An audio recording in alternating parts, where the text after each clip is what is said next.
জাহান্নামে কেন অনেক নারী থাকবে জানেন? কারণ তারা শুধু নিজেরা অপরাধ করে না, যার মুমিন মানুষের নূর তারা কেড়ে নেয়। দ্যাট ইজ ওয়াই তারা জাহান্নামে বেশি থাকে।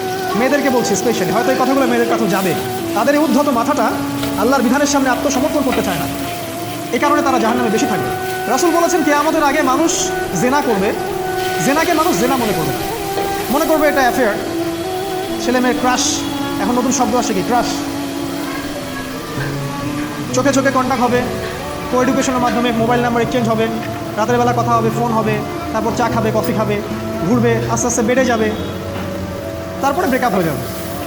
তাদের কাছে সিম্পল, এটা খুব সিম্পল, সিলি ব্যাপার। আর কোরআনের কাছে এটা কি? জিনা। এক কথায় কি? জিনা।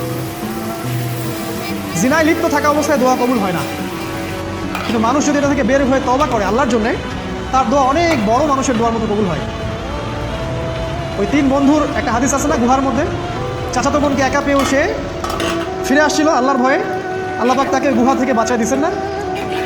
হাদিসটা পড়ে দেখবেন, অনেক বড় হাদিস। জিনা থেকে দূরে থাকলে হৃদয়ে নূর আসবে।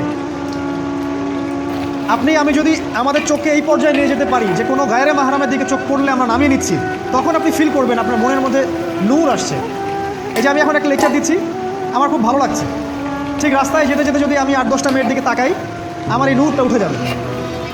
জাহান্নামে কেন অনেক নারী থাকবে জানেন? কারণ তারা শুধু নিজেরা অপরাধ করে না, হাজারো মুমিন মানুষের নূর তারা কেড়ে নেয়।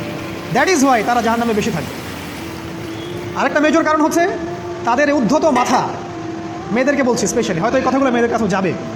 তাদের এই উদ্ধত মাথা আল্লাহর বিধানের সামনে আত্মসমর্পণ করতে চায় না। তাদের এই উদ্ধত মাথাটা আল্লাহর বিধানের সামনে আত্মসমর্পণ করতে চায় না, এই কারণে তারা জাহান্নামে বেশি থাকবে। যে কোনো বিধান আল্লাহ তাদের সামনে বলেন, সব মেয়ের কথা বলছি না, ম্যাক্সিমাম বিভিন্ন যুক্তি তারা দিবে।